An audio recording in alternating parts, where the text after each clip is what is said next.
हमारे बहुत प्यारे दोस्त जो यहाँ भी हमारे पास कई दफ़ा आ चुके हैं, डॉक्टर अब्दुल हफीज़ फ़ारूकी साहब, ये ख़त्म नबूवत के बहुत बड़े सालार थे, सिपाही थे पूरे मुल्क में। दौरान प्रोग्राम यूँ ही प्रोग्राम ख़त्म हुआ, अल्लाह को प्यारे हो गए।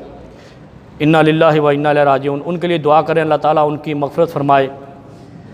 फिर प्रोग्राम में हाज़िर हमारे भाइयों के बड़े भाई ठीक ठाक घर छोड़कर आए हैं, वापसी जाते ही उनका इंतकाल हो गया। इन्ना लिल्लाहि व इन्ना इलैहि राजिऊन। इसी तरह आपने इस हफ़्ते में देखा होगा बहुत ज़्यादा अमवात हुई हैं। बड़े बड़े लोग जिनको हम बड़ा समझते हैं वो अल्लाह को प्यारे हो रहे हैं, जा रहे हैं इस दुनिया से। दुआ करें अल्लाह ताला उम्मत पे रहम करे, मुसलमानों पे रहम करे, इस कोरोना जैसी मोहलक वबा से हमें निजात अता फ़रमाए। इसमें ख़ास तौर पे आप एहतियात ज़रूर कर लें, क्योंकि ये दूसरी लहर है। जो पहले डिटेक्ट हो गए थे अब उनके लिए ख़तरा है, इसलिए अपने आप को वो क्या कहते हैं, करंटीना, आइसोलेशन में ले जाएं। अगर पहले किसी को ये शिकायत हुई है तो उनसे मैं अर्ज़ करता हूँ, जो मैंने डॉक्टर साहब से कंसल्टेशन की है, हमारे अपने डॉक्टर साहब हैं सर्जन, उन्होंने कहा है कि जिनको पहले हुआ है उनके लिए ख़ास तौर पे, जिनको पहली बार होगा वो शायद रिकवर कर जाएं, दूसरी बार वाले अपने आप को जितना आइसोलेट कर लें उनके लिए भी बेहतर है, उनके दूसरों के लिए भी बेहतर है। अपने आप को आइसोलेट करें। अगर खुदा न खास्ता पहले आपको कोई शिकायत थी, बाकी ज़िंदगी और मौत अल्लाह के हाथ में है, लेकिन ये याद रखें ये जो वबाएँ होती हैं ना, इस तरह की मोहलक, ये बड़े बड़े वलियों को भी ले जाए, सहाबा को ले गई।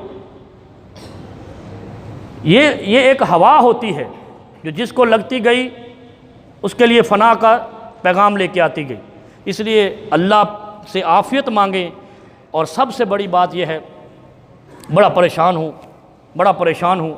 नबी अलैहिस्सलाम ने कहा क्या मसला है, क्या मसला है? कहा तुम्हारे पास वो कलमा नहीं पहुँचा। कहा या रसूलल्लाह वो कौन सा कलमा है? कहा इस्तग़फ़ार। हमारे दिलों में किबर है, हमारे दिलों में मिलावट है, हमारे ईमान मशकूक हैं। यकीन वाला आदमी कल की रोज़ी पे परेशान नहीं होता, वो कहता है आज मिला है, जिसने आज दिया है कल भी देगा। तो जब ये यकीन जिसका नहीं है वो कल के लिए परेशान है, समझो ईमान यकीन कमज़ोर है।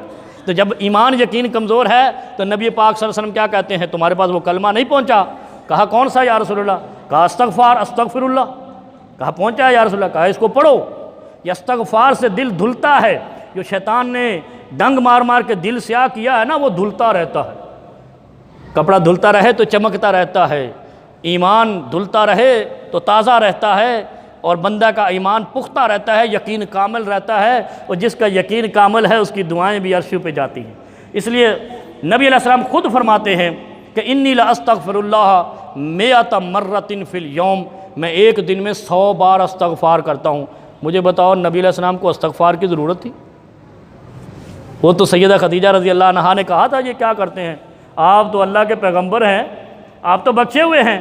नबी अलैहिस्सलाम ने क्या कहा था, अफला अकून अब्दन शकूरा, मैं अल्लाह का शुक्र करने वाला बंदा ना बनूँ। उन्होंने शुक्र के लिए इस्तग़फ़ार पढ़ा, और तुम दिल को धोने के लिए, ईमान की वाशिंग के लिए इस्तग़फ़ार 100 मरतबा करो।